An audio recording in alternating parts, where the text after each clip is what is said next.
G'day, guys, and welcome to another episode of the Mindful Men podcast. I'm your host, Simon Rinnie, and today we're getting mindful about mental health.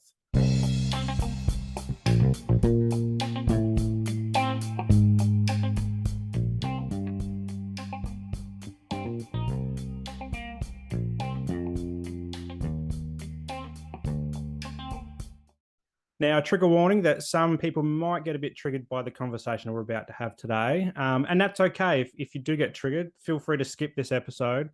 Or if you do stick around and you are triggered, make sure you check into your support networks, whether or not it's a friend or a family member or a mental health professional. And today I've got Jarrod Gentle on the line, a dad, a mental health crusader, and the host of the Stay Mental Australia podcast. How are you going today, Jarrod? I'm good, thanks, mate. How are you?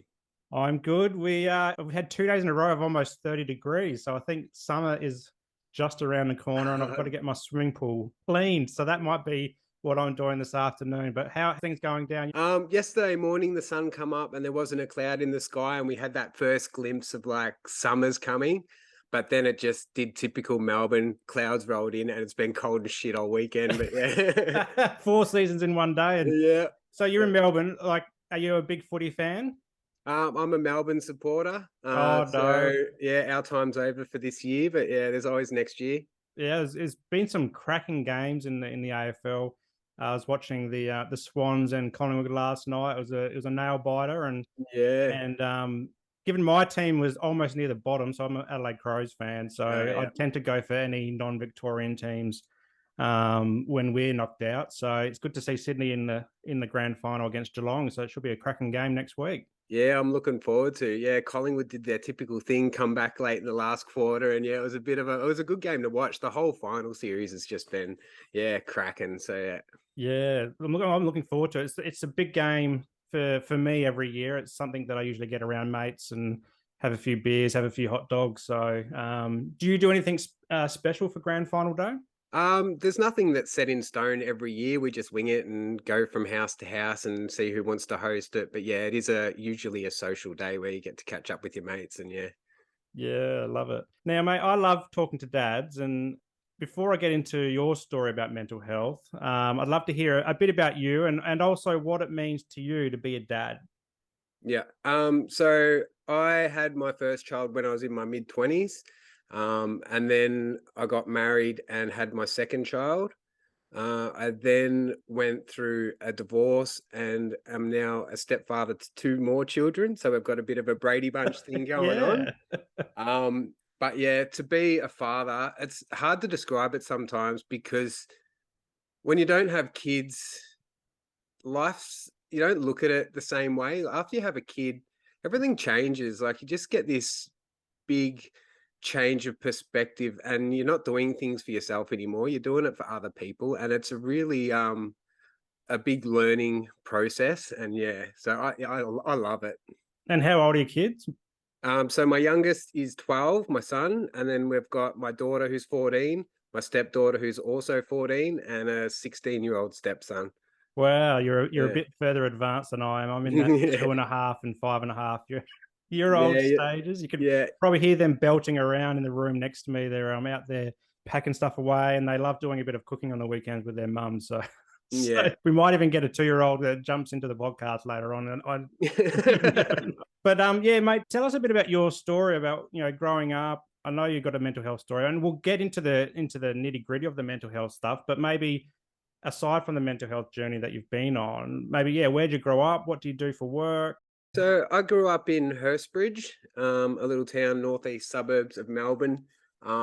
People come to Hurstbridge and go, "Wow, this is the sticks." Like it's pretty bushy and stuff like that. But just north of us is Kinglake Ranges, and that's what we call the sticks. So it is a really beautiful little town. But growing up through my teenage years, there wasn't really much to do on the weekend. So that's where we sort of started experimenting with a bit of weed and drugs and stuff like that. And then yeah, into my 20s. So after I finished year 11, went to Diamond Valley Secondary College, finished year 11, fell into a painting and decorating apprenticeship, Mhm. and have been doing that ever since. So Yeah, cool. And so how did you fall into that kind of line of work? Was it a trade always on the mind, or were you thinking uni, or not really thinking much about the future at all? Or No, I was really just looking for a part-time job through the school holidays. Coming up to 17 years old, wanted a little bit of spending money for, typical alcohol or drugs or whatever on weekends. Um, but yeah, a job come up for an apprenticeship, and my uncle was a painter as well, and the bloke he was working for had an apprenticeship position open, and yeah, just gave it a try and enjoyed it, and just never looked back. yeah, and have you ever worked for yourself, or do you work for other people? No, I've worked for other people on and off over the years, but I've pretty much worked for myself, since being qualified. And is it something that you're going to stick around in, or do you ever think, like in my career pathway, I've always thought about, oh, what might I do in 10 years' time? Has that ever crossed your mind, or you think this is going to be it until the day you die? There was a period that ties into the mental health story where I was very stressed about work. I was going through some financial shit, and I thought, what if, I had another business or an idea where I could make more money and give my kids more and have a bigger house and a better car and all this sort of stuff. And I did sort of look into other career paths, you could say. But really, at the end of the day, I enjoy it so much, and it'd be a job that I'd be happy to do until I literally cannot walk up a ladder anymore. But yeah, it's a very satisfying job. I get a lot of good rapport with my clients and a lot of positive feedback all the time. So yeah, it's a really, really satisfying job. Yeah. Awesome. Now, as I said before, your story is a mental health story. And on the 8th of September, we had Are You OK Day. And I haven't had a chance to talk to you about how you're going lately. It's been a couple of weeks since we last chatted. I like to make most days an Are You OK Day myself, given that I've come from a mental health space. So I'd like to really dive in a little bit deeper and see how you're going today from a mental health perspective. Yeah, I get that question a lot, especially from my mum, because I put her through a lot of shit. Like she'll go like, "How are you going?" And I'm like, "Yeah, I'm really good." And she goes, "Is that just your programmed answer? Like, are you just Mm-hmm. saying that?" But to be honest, the last year or so have been the best year of my life. Like I'm so mentally focused and on board with self-care and looking after it and preventing what I'd been through happening again. Yep. So yeah, I am good. I'm really good. Oh, that's great to hear. I had a great chat about Are You OK Day with Dave Pearce from Here for Each Other. We did an Instagram live during the week about dads groups and men's groups and stuff like Mm. that. And he was reflecting on how the question, Are you okay, can be quite direct for a lot of people and quite standoffish. So I'm thinking from your experience, is being direct around mental health discussions good, or is there a better way to ask how we're going? No, I think the direct approach is good. Like now that Are You OK Day is a nationally recognized day, it's good to have that day as a point of to start practicing asking that question and educating ourselves on how we have that conversation. Because a lot of people don't know how to have the conversation. And on Are You OK Day, I was at a job and a couple of blokes rocked up to do the gas meter. They were removing it or whatever. And we were out there sort of chatting. I go, "Oh, look, guys, it's Are You OK Day. So I'd like to check on you guys. Are you guys okay?" And they all sort of laughed and said, "Yeah, we had this egg and bacon breakfast and there were 200 blokes there and we were all sort of had this morning about it."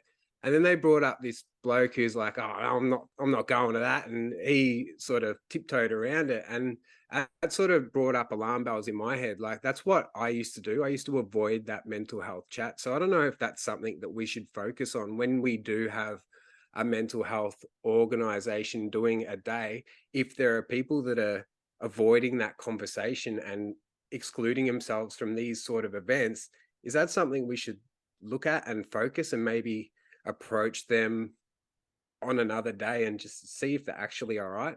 Yeah, it's a great response. And we had similar when I was talking to Dave about this. He was talking about men's groups, and we're talking about those kind of guys are like, I don't need a men's group. Why would I need to talk to other men about stuff? But it's very similar discussion. It's like, what are they avoiding? And some people it might be like, yeah, I don't need to talk about mental health. It's fine.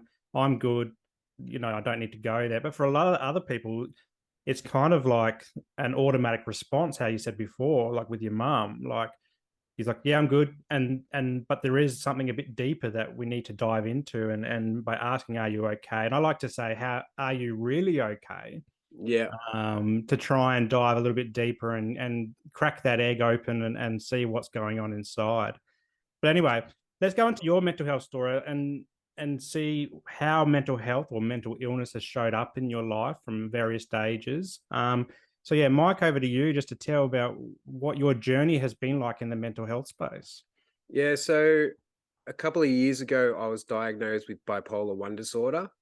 A year or two before that, I was actually misdiagnosed with depression and anxiety. I knew there was something wrong, so I went to the doctor. And because I went there in a depressive sort of state, because you don't go to the doctors when you're feeling really good and euphoric and happy and like you can take on the world, because you don't get taught that that's a bad thing to experience. But then when you come crashing down, that's when you sort of um, you need to make that choice to be proactive about it and do something about it.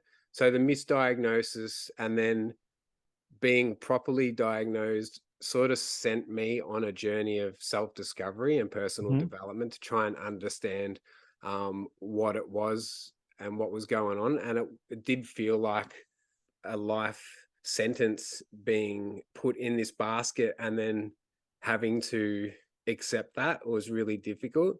But after I accepted it and started to learn about it and network with other people with bipolar and start learning from their experiences and stuff like that, I started to see that, there is a way that we can live and manage a disorder like that. So, yeah. Yeah. You said bipolar 1. So for people that aren't familiar with bipolar, like, can you explain what that means?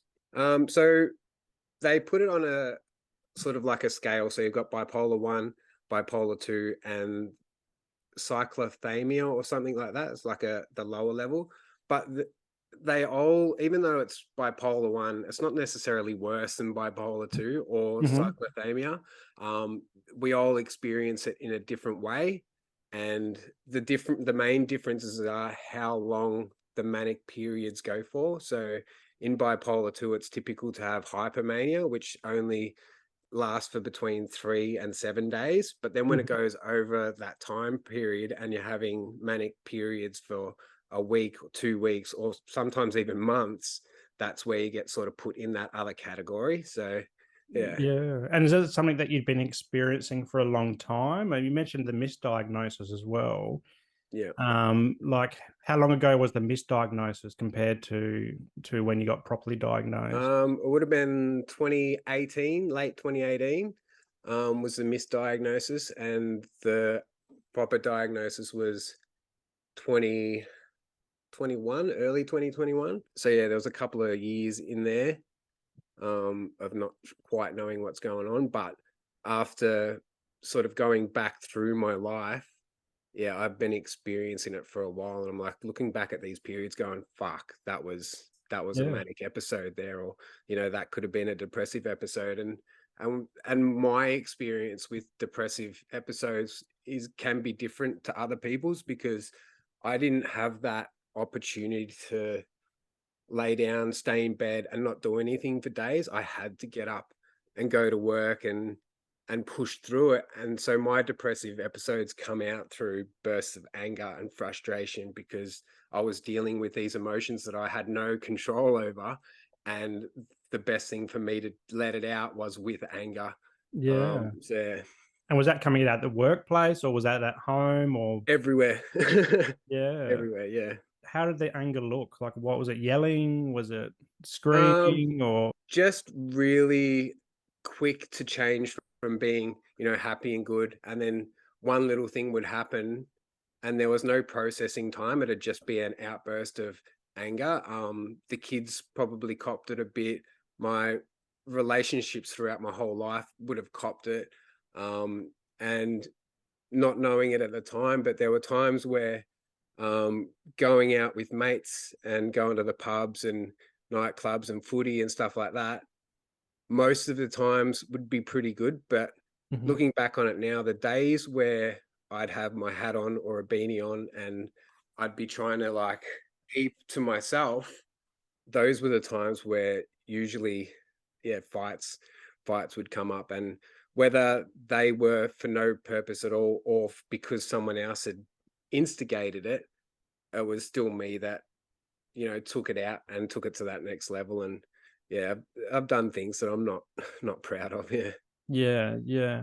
And like looking back on life, like was this something that showed up when you were a kid, or was it more when you were a teen or adult? Um, it's really hard because some people can look at their timeline as a straight line and put a line in the sand and say this is when things started happening. Yep. And but mine was like a really slow development over years. So yeah, it'd be too hard to put it down to Yeah. one experience or one stressful period of time. It was just a little adding a straw each time to the camel's back sort of thing. And yeah, it broke over time. Yeah. So can you describe that moment that it did break? Like what was happening around that time? What was the kind of driver that you said, man, I've got to go and talk to someone about this? There was a lot of financial pressure. Hmm. There were periods where, because of my impulse spending, I would get myself to a point where, I had a number of motorbikes in the garage, but I couldn't afford rent Hmm. the next week. And that stress would then, instead of talking about it, I'd bury myself in drugs and alcohol to try and avoid those discussions. And yeah, it was just it was like bottling it up and not Yeah. facing those problems and sorting them out, and just yeah, letting it just get out of control. um Yeah. and relationship breakdowns. Every time a new relationship would start, I'd sort of get elevated and go up, and then when a relationship broke down, I'd go down again. So yeah, there's when a relationship would end, these are periods of time where I'd be stressed and emotional and just stop thinking about the shit that you should be thinking about. But yeah. Yeah, you mentioned drugs and alcohol, and often we before we get the actual proper help with medications or counseling or whatever it is, the way that we do get help, we tend to self medicate through things like alcohol and drugs, and myself included. Like I would use beer to kind of close the thought patterns going down in my brain, to try and relax and also to socialize as well. Over time, I grew very introverted, and I'm still quite introverted today and socially anxious, but alcohol tends to bring out the party in me. Would that be kind of your experience? Like how did drugs and alcohol help you cope through those years? Yeah, I found that I would try and use drugs and alcohol to pull myself back in. I wasn't trying to gain confidence to be myself. I was trying not to be myself. Like I was Yeah. scared of what was going on inside of me. So yeah, it was more of a trying to silence the thoughts, numb the emotions, and then just be not like I was trying to be normal. But yeah, it wasn't it wasn't working. It doesn't work. It just keeps continuing the cycle. And kind of like the reason why I asked you about grand final day, like we're having this discussion this morning. We're catching up with some mates from Melbourne. They're coming up to the Gold Coast next week. And every year, grand final day for me is a great day. I love it. But it's one of those days where I get on the piss. And lately I'm starting to question that as I get a bit older, like, should I be doing this as often? Should I be drinking so much? Because I know the impact that alcohol has on our depression, and I Mm. experience depression, and so it's coming up. I'm getting a bit anxious about next week, actually, about what that might look like. Um, so that self medication can be quite disastrous, but we kind of get stuck in these cycles of almost like, oh, it's a big event's coming up. I've got to do it. I've got to have a drink next Saturday because it's grand final day. But I don't really want to. But Yeah. I'm kind of stuck in this cycle myself. And for a lot of guys out there, they fall into that same trap as well. They're like, oh, it's my birthday coming up, or it's somebody else's birthday coming up, or it's Christmas. To control everything that's going on in here, I've got to drink, or I've got to take drugs or whatever. It's quite a disastrous loop. And I feel like we've almost been conditioned, guys in Australia, growing up, that was a bit of a rite of passage, drinking, taking drugs or whatever. And you said, like, you grew up in a town where you didn't have much to do except for, get on the drugs and drinking and Yeah. so forth. Did you ever think when you were a teen, like, of getting out of that kind of environment, or it was one of those environments where you're like, no, this is where I'm going to be for the rest of my life? No, well, I'm not going to lie. I did enjoy those times. Like a lot of fun was had, but this is how the cycles and the habits get formed. Like when we're Mm, young, we go to a party on the weekend and we associate that party over time with drinking alcohol. So then that way the habit gets formed. So every time you think about going to a party, your brain hears party and then your body starts thinking alcohol. So that's how an addiction gets formed. So yeah, whether you're addicted to something that you just do every weekend or every day or once a month or once a year, like on grand final day, you have that thought, I'm going to go to grand final day.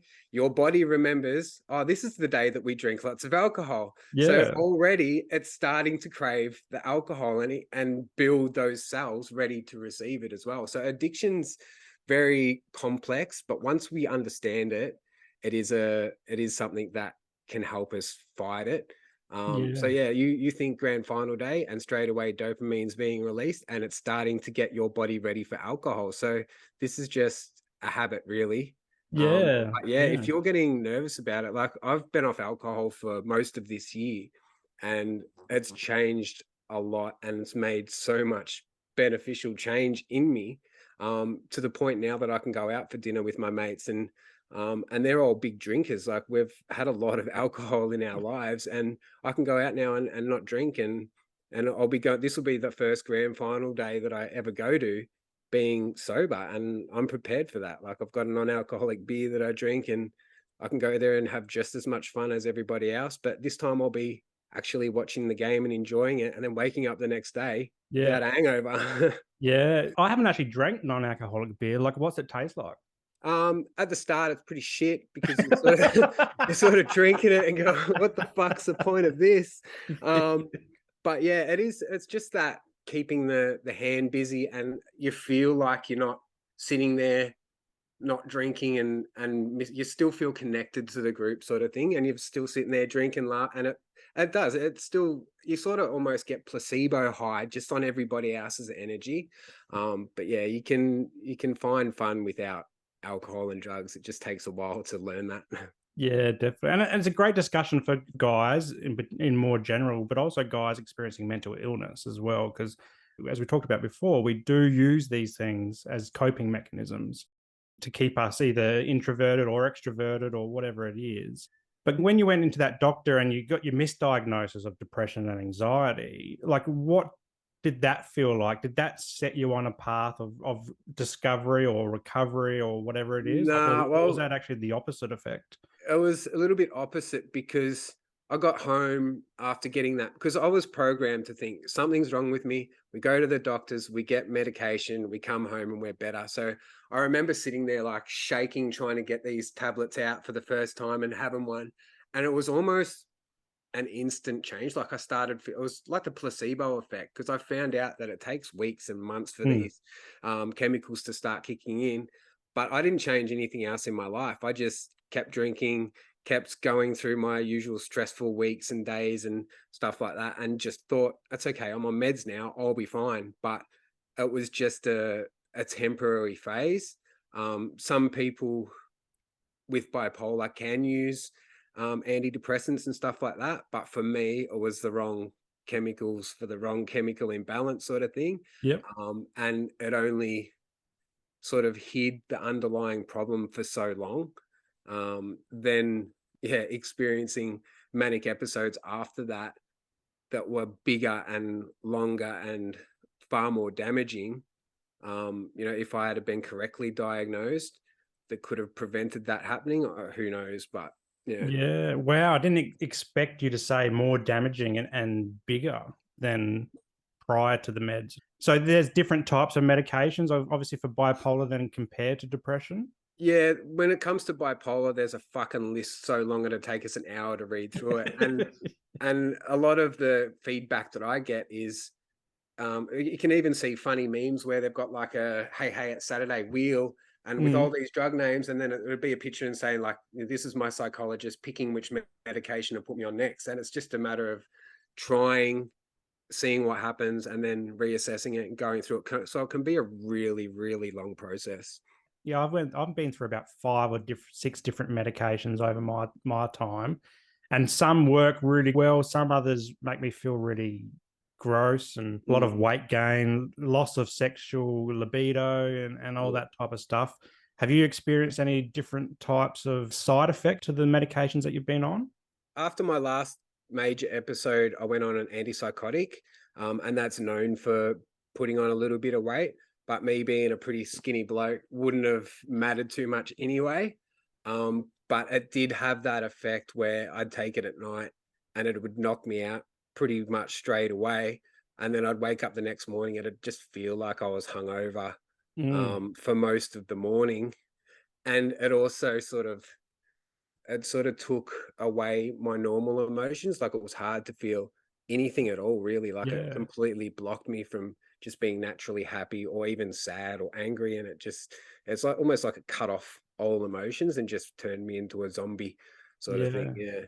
Did you get medication through like a GP, or did you have to go see a psychiatrist or something like Yeah, that? it was a psychologist, then another psychologist, then a psychiatrist. Didn't click with that one. Then I went and got it. So yeah, it was a matter of finding that right one first, and then finding the right person did help a lot. And a really slow progress, like try it out on a really low dose, then move it up a little Yep. bit, and then just a constant monitoring. And yeah, that was over a period of months. It's an interesting thing, like trialing different medications. I had an experience recently. So at the start of this year, and even coming into halfway through this year, my depression was really bad, and I was getting suicidal ideation, a lot of heightened anxiety. My OCD was just off the charts, Mm. and my GP is actually off on prolonged leave. So I'm hoping he's okay after the years that we've had with COVID, and the mental health, I guess, crises that we're having across Australia. So I went to a different GP in the same practice, and I said, I think I need to have a medication review. Things aren't quite right here. And he almost did that same thing with the big wheel. He's like, well, what medication do you want to go on? I'm like, well, I'm asking you as the professional, but his preference was to refer me to a psychiatrist, Mm. who's someone who specializes in mental health medication. And I'm glad I did, because I've gone onto a new one that I haven't been on before. I think it's relatively new. It's only been out for a year or so. And all of a sudden, yeah, I feel on a much better pathway now that I've changed some meds. It's been a couple of months now, so I've got that slow release happened, and I feel a little bit more like I can feel the highs and I can feel the lows, and I'm not numb, but Yeah. the depression's kind of subdued as well. Although I've had a major life change of quitting my job and starting a business. So I'm not sure if that's also contributing as well. So, but it's an important point to make, because we think medications is a scary thing to talk about, particularly as guys. And what stopped me from getting help in the first place was this fear of being on medications, and thinking that only freaks go on medications, only people that have mental illness go on medications. Mm. Turns out that I've got a mental illness. Yeah. But it's not the end of the world. Like it is, as you say, once you find the right one, and you might go through a few, you do get to a better balanced state where you can feel good, and you don't always feel down and so forth. But as long as we're doing the other things as well, maybe dropping some of the alcohol, drugs, so that the medication can really do its work. Because if we're drinking too much, then the meds won't work so much, or work properly, because they do impact each other as well. But I was interested to know, like, when you started on this recovery pathway, and then when you got properly diagnosed, has it always just been medications, or what's some of the other things that you've used? Like, have you been in counseling or anything like that to help you process this? Um, Firstly, the medication part that you mentioned, there is a lot of stigma around that, because you think that, someone's taking meds that they must be, not normal, but it is quite normal. I don't know what sort of percentage it is of Mm, Australians who are on some sort of medication for their mental health, but it's probably more common than what we know, because people just don't talk about it. But yeah. there's no shame in taking medication. No. But sort of my reason and the whole thing around my podcast is teaching people that medication is one tool that we can use, but it's not the only tool. You can't just take it and Yeah. expect everything to be better, you've got to do a whole other list of personal development things as well. So yeah, the things that I sort of focused on were my diet and my exercise. Like, even though I was a tradie and I'm physical every day, going up and down ladders and in and out all day, my body got used to that over time. So that wasn't exercise. So I had to Yeah. literally, I bought a dog for that purpose, so I could go out and start walking and doing some jogging and running and really physically exerting myself. So that way, at the end of the day, I was drained, ready to have a good night's sleep. Um, Changing my diet, there was a lot of fast food, and I was living by myself after my divorce for a while, and yeah, it was just takeout and fast food and beer all the time. And it was no wonder my brain said, you know what, this isn't healthy. Let's just start fucking building our own neurological pathways and trying to make some sort of life out of this. But it just wasn't working. Um, but Was yeah, it like the tradie pie at 7 o'clock in the morning? yeah, sausage roll and sauce and a big M on the way to work. Yeah. Yeah. But then when my kids come over, the times that I had them, I'd be like cooking some pasta and some food and eating a little bit better for their sake. But when they went back to their mum, it was just back into the shit. So once I sort of started, introducing a little bit of fruit and drinking Mhm. some water, like Yeah. what I hadn't drinking water intentionally for years. Like, I didn't need it. Beer was my water. Yeah. Yeah. But that made a massive change. Just, you see some people like, oh, you need to drink 2 liters or 3 liter, whatever it is per day. But just having, a bottle of water or a liter a day made a massive change with whatever's going on up there in the brain. So yeah, diet, exercise. When I was misdiagnosed with depression and anxiety, that I had an experience with my psychologist for the first time with meditation. Mhm. I went in there in quite a stressful state, and he did what's known as a body scan. And he talked me through this, and we did this thing. And I remember sort of waking up and feeling, it felt like I'd just woken up, and it was like a reset button. And for the next little bit, I was sort of experimenting with trying to teach myself how to find that zone and what meditation is and how I can use it and manage my emotions a little bit. But then after probably 6 months or so, I moved in with my now wife, and I stopped focusing on that because I didn't have my own Mhm. house, my own place to do it. And that's when things sort of went worse. There was a death in my family as well, which triggered the last episode that I had. It was pretty full on, that last one. Yeah. Have you got back into meditation? Yeah, yeah. So after going on medication the second time and really getting on top of my self-care, I started doing it pretty much religiously every morning. Um, and it turned out to be so beneficial that I went on and did a course to become a teacher as well. Oh, cool. Because I wanted to teach my kids and my friends and anybody else who wanted to learn how to do it. And yeah, so that's probably one of the, like, I mentioned it as my top number one tool in my mental health toolbox, because it completely changed my life. Yeah. And so how do you practice meditation at the moment? Because meditation is different for different people. And often guys, when we think about meditation, we think, oh, that's just wussy. I'm not going to do that. Mm. But does it have to be you sitting quietly in a room with incense and Nah, Eastern music playing? Like what nah. does meditation look like for you? I sort of just use a candle. So I'll come in, usually it's dark, and I'll light a candle, and that sort of sends a message to my brain that, okay, we know what we're about to start doing. Yep. And it's really good for people with PTSD as well, because instead of closing your eyes, you can do it by just looking at the candle. You don't have to close your eyes at all. And it's more about learning how to focus on just one thing. Like, that's what meditation is. It's just focusing on one thing and one thing only, because that's really, really hard to do.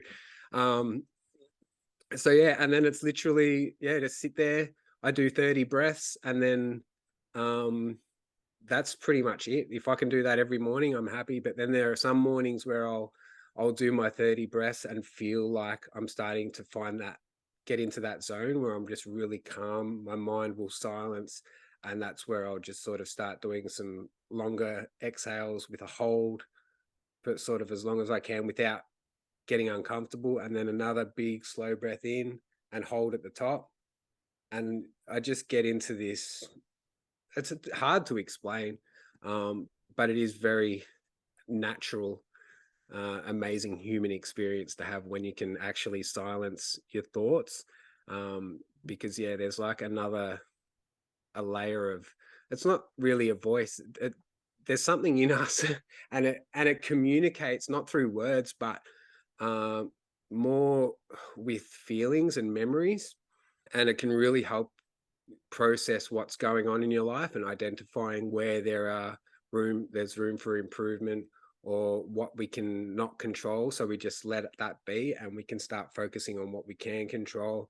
And yeah, there's like a guide inside of us that's built in, and once you learn how to get into that, it's life changing.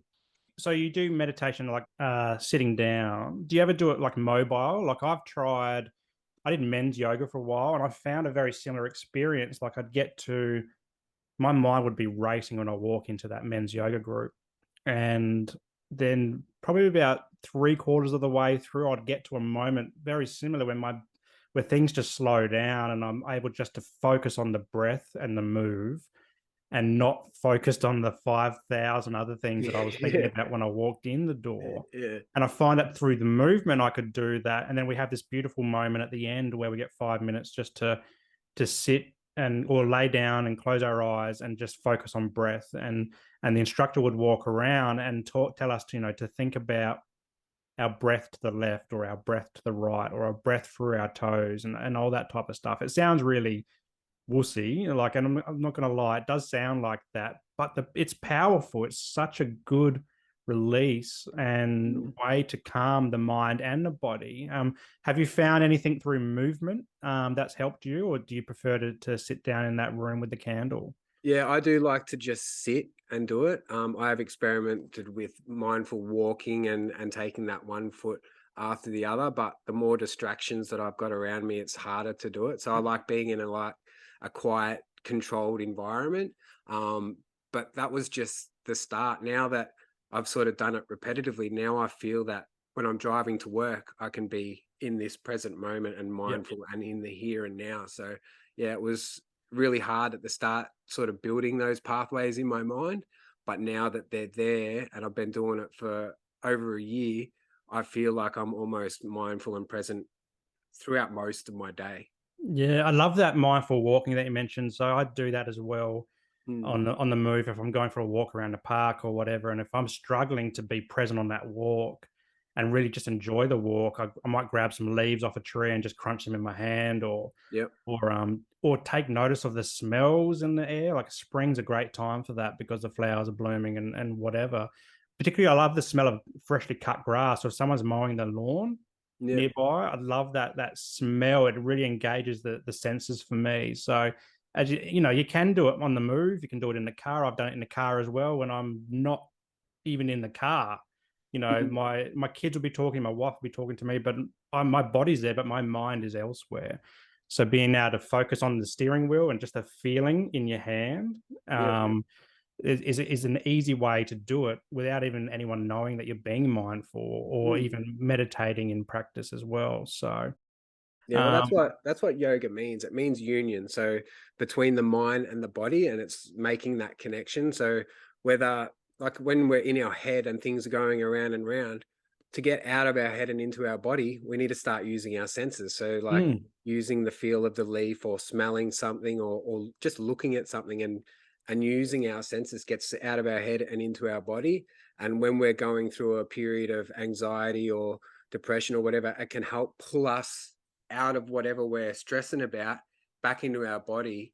And the more you do that, the more easier it becomes. And it's like riding a bike. Like at the mm. start, you feel like an uncoordinated dickhead. Yeah. But then over time and years, you're doing fucking backflips off jumps and shit. So yeah, the more you do it, the better you get at it. And yeah, it is. It's very misunderstood. It is very, and yeah, and even a shame or a stigma associated with it. This is a hippie thing to do. Mm, But when I walk into that yoga class, and I haven't been for a little while, but I'm keen to get back to it. it's just average blokes. There's no hippies in there. It's just Yeah. average blokes just trying to stretch and just have a bit of me time. Because I mean, guys don't think about me time too much. We usually associate that kind of thing with our partners or whatever, but it is important to have a bit of me time for that self-care and so forth. So I remember listening to your self-care toolkit. It's a great episode on your podcast, and we talked about when I was a guest on your podcast that it can change, and maybe you've got some new things in your toolkit. So, what's in your mental health or self-care toolkit at the moment? I've been a big fan of ice baths at the moment. I haven't worked up to actually putting ice in the water yet, Yep. but it's worked into, having a cold shower. People hear that and they're like, fuck, I'm not having a cold shower. Like they think that you just need to turn it on cold, get in and, wash yourself while you're freezing and shit. But it's not like that. The book, the Wim Hof method, is a really good investment and it teaches you the scientifics behind it. But you pretty much just have your normal shower and then at the end, turn that hot off and just wait for the cold to come on. And it's like a big, like you take that breath and you feel it. And it's literally just at the start, it's 3 seconds, maybe 5 seconds, and you're turning it off and you're getting out and you're shivering in your shower. But, after a week or two, you start looking forward to that cold burst. You sort of get a little bit addicted to it and you start to look forward to the cold. But yeah, I'm looking into getting like an ice bath of some sort and filling it up and just really taking that to the next level. Cool. I have Yeah. tried the cold shower at the end. I lasted literally half a second. I was like, "What Yeah. am I doing? This is just Yeah. But madness." the key is just doing it consistently. Like set yourself a challenge. Like I'm going to do this for 7 days Hmm. and do it every day for 7 days. And by the time the 7 days is over, you're going to be like, fuck, let's bring on another 7 days. And it goes from 3 seconds of to like you're counting through slowly. You're not like doing any major breathing exercises or anything. You're just mind over matter. Like that's Yeah. the main thing you learn from that sort of thing. And yeah, so yeah, definitely cold showers is a big tool that I need to add to that toolbox. Love it. Love it. Now, you're the host of the Stay Mental podcast or Stay Mental Australia podcast, should I say? And I love the show, and I've been a guest on the show, and I love what you're doing with it. Why is it important for you to share your story with the world? I feel like when I was going through a time where I would avoid the mental health conversation, like we were discussing earlier, um, that there would be other people that are in that exact same position. And I started the podcast as my own personal development sort of thing. Like through meditation, I started to unlock some things that they were like deep-seated fears and insecurities that were buried deep down inside. I didn't even know I had them. And one of them is, public speaking and talking in front of a crowd. So I'm like, how do I tackle this to become, the best version of myself that I can be? So I thought, let's start doing some podcasts. And I remember sort of hitting record that first day and read like I literally scripted what I wanted to talk about, and I was reading it and shaking. And I don't know how many episodes I made and then deleted straight away because I didn't want to listen to my own voice and shit like that. So Yeah. it was just this experimental, learn a new skill or a new hobby or whatever. But once I started doing that and actually talking about mental health and stuff like that, I noticed that other people were joining in on that conversation, and it sort of evolved into something that I'm quite passionate about now. So yeah, it's just pretty much leading by example, showing people that it's okay to have mental illness and it's not a life sentence. We can work through it. And it's just about, building your own toolbox that works for you. And then, doing the same thing, healing yourself and then healing others. Yeah. Before I started my podcast, a very similar story. So I went through burnout and I started Mindful Men, the Instagram page, as a way to kind of do like a daily affirmation thing. I started doing these little quotes, but then I started just talking about my experience of burnout and depression, anxiety, OCD. And it was the same, like other people started to come for the ride. And then I was listening to a whole bunch of other podcasts, and that inspired me to go, well, maybe I need to put a voice to this, not just do the posts and so forth. So So then I started doing the podcast, and I think my first few episodes, I didn't really realize that you could edit a video. Yeah. So I would stuff up halfway through, stop the podcast, start again, Yeah. and I would do that over and over. It would take me 6 hours to do a 20-minute Yep. Been 20 there. minute recording. Yeah. But some of these, I was listening to a whole bunch of other podcasts in the lead up to that. So are you a podcast listener? Are there some other podcasts that inspired you along to that journey to actually pick a podcast as a medium? No, I didn't really listen to podcasts before I started doing mine. So that's why I had no idea what they sounded like. But after I sort of started doing those first few episodes, I started looking into other podcasts. There's one called Let's Talk About Mental Health. I think Yes. Jeremy Goodwin is the host. And his podcast makes all other podcasts look shit. They are so structured and organized, and they refer to other episodes. They're all numbered and they're just fucking perfect. Like, so that's where I started to like have doubt within myself. Like, I can't compete with this. Like, why am I even trying? But and then I learned that, it's not about comparing mine to his. Yeah, that's the book. I had Jeremy on. He's a guest on my show, so I had him a couple of weeks ago or a week Yeah. ago, and he's coming up as well as a guest on the Mindful Men podcast. Wow. And it was a great discussion as well. Jeremy does an amazing job on his podcast, but he's got the YouTube as well. He just Yeah. makes mental health discussion so easy. Yeah, he's definitely evolved over the last year or so since I've found him. And it's just good to sort of watch people's personal development through their journey and see how far he's come, and his little videos now that he does on Instagram. Like, he's what I want to work towards eventually. Yeah. Yeah, and same. I just grabbed his book after our episode. Actually, I thought I want to get his book and read it, and Yeah. I'm looking forward to opening it up and having a go at it. So Yeah. same. I love his podcast. I love Jamie Usher's podcast, The Mind Trader. Jamie's got a great perspective of the world as well. And some of these other guys talking about mental health and mental health issues that I think is a great tool. And podcasts are a great free tool for anyone to access. You can be at work with your earphones in and listening to a whole bunch of different things as opposed to just putting on mind-numbing music or whatever. Mm. But they can also like help us learn as well, learn about mental health or mental illness or anything in the world, really. We don't have to, I always like this concept of putting good news in or good information in helps to filter out all the crap that we've got floating around in there. Yeah, like So, when we're learning something, that's really, really good for our body and the way that it regenerates and heals itself. It's like we're kids again. Like, we yeah. fall over and we get back up. Like, and yeah, so it's definitely a good thing to sort of do instead of watching the news or listening to commercial radio and just being bombarded by all this consumer bullshit. We can control the content that goes in one ear and stays in there, and it can really help us on our journey. I think particularly since we've had COVID as well, we had a lot of negative news in the world and so forth. Even what's happening in Russia. It's not that we don't want to understand what's going on in the world or engage with what's going on in the world, but sometimes we just need to shut off and come back to being centered and ourselves just for our own well-being as well, because we've got that 24/7 news cycle, and I know a lot of people that have shut off the news since COVID. Yeah. They just can't deal with it anymore. So how's the podcast going? Have you had some awesome guests on there? Who's coming up on the show? Yeah, well, you were a good guest to have.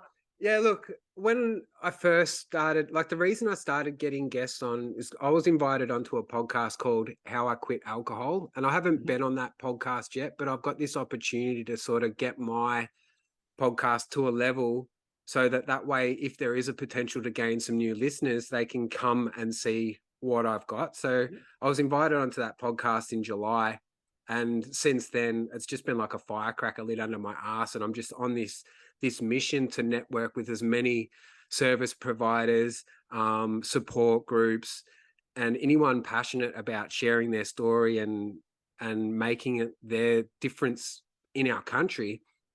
And it's just, it's a really, really big passion that I've just become addicted to. I'm like naturally high when I'm talking to people. But yeah, last week I had Helen Rose on. She's the creator of the Mental Mentor app. I'll be dropping that episode tomorrow. And I also have you ever heard of the book Just One Reason?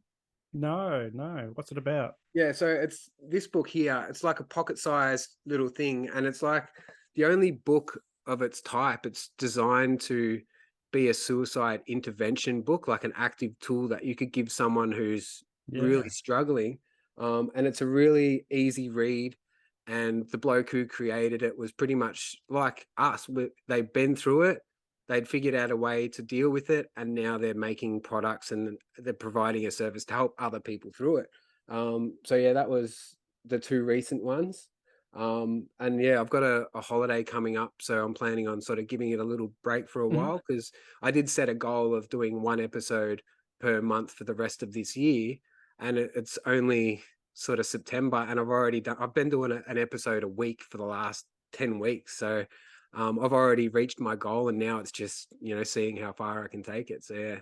Yeah, it sounds exciting. I'm the same. I'm doing the one episode a week, and I'm thinking, should I have a break over Christmas? Yeah. It's Well, as probably long as you're time. enjoying it and you've Yeah. got that balance, because it doesn't affect my work. I can still do full days at work, do a podcast once in an evening, whatever suits, or on weekends.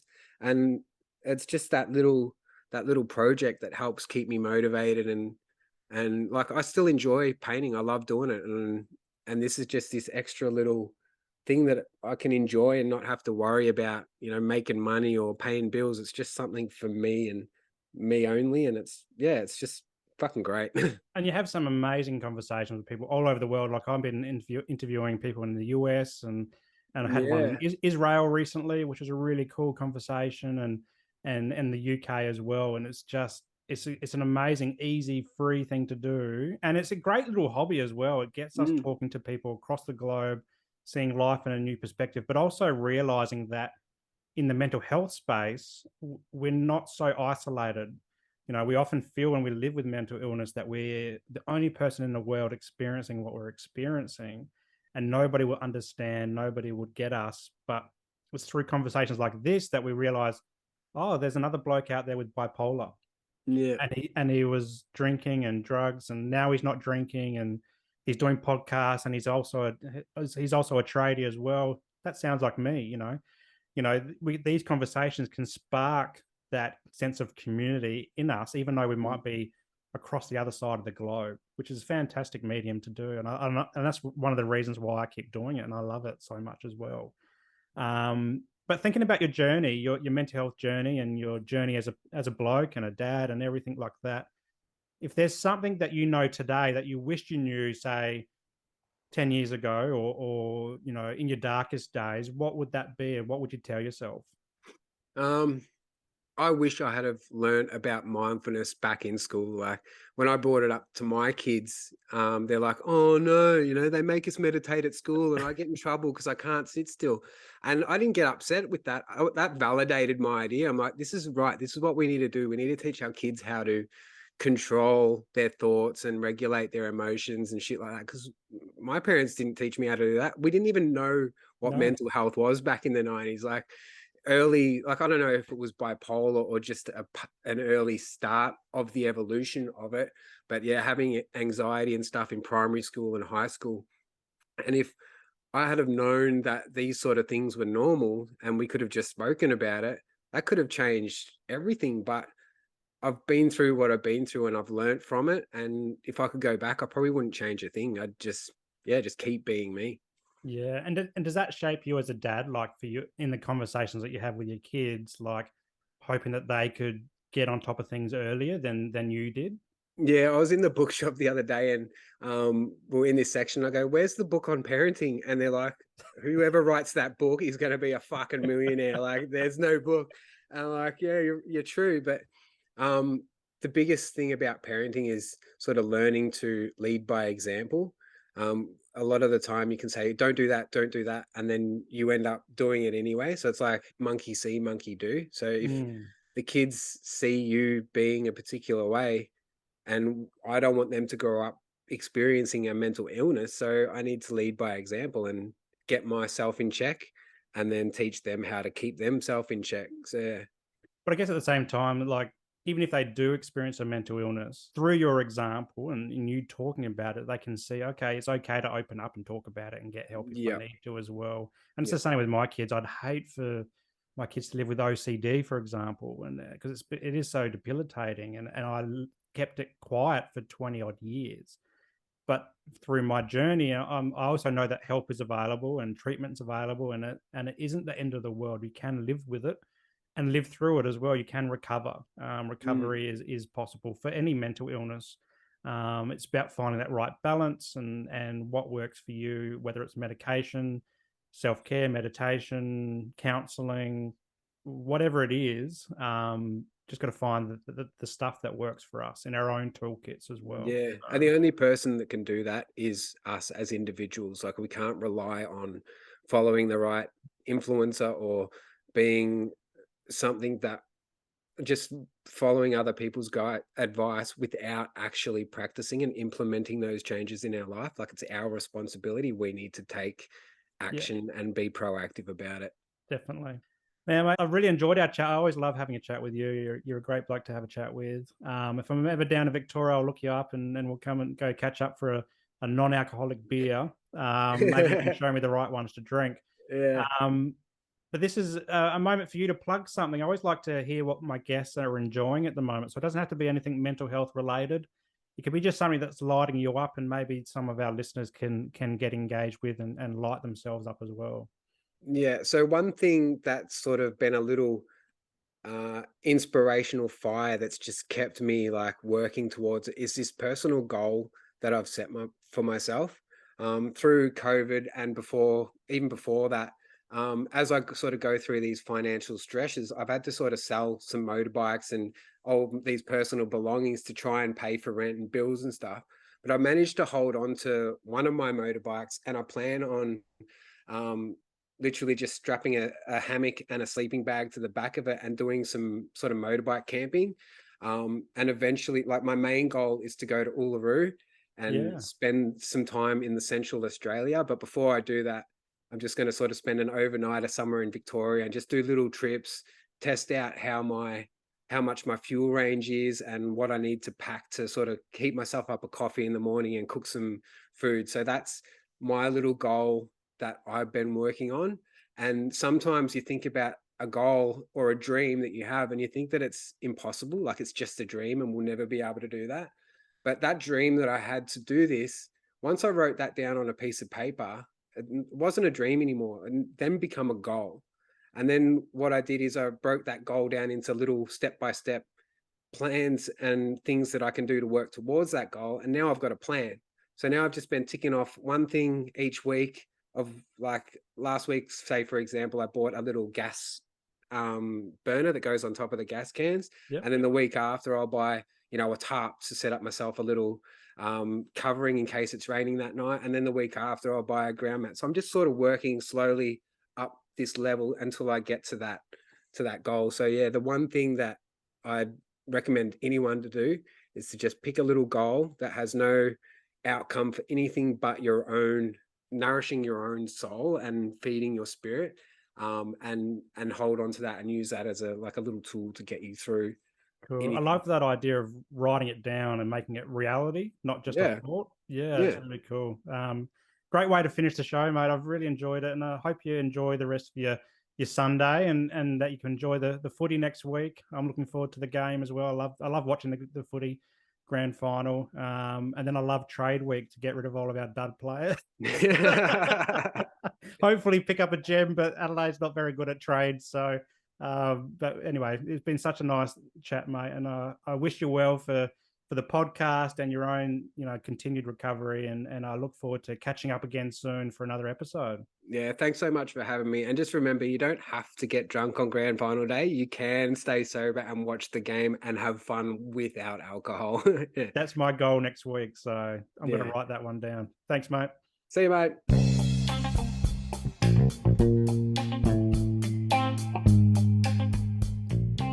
If you enjoyed today's episode, make sure that you like it and leave a comment, and then share it with your mates. Also, subscribe to the channel and hit that notification bell so that you don't miss a moment of future episodes to come.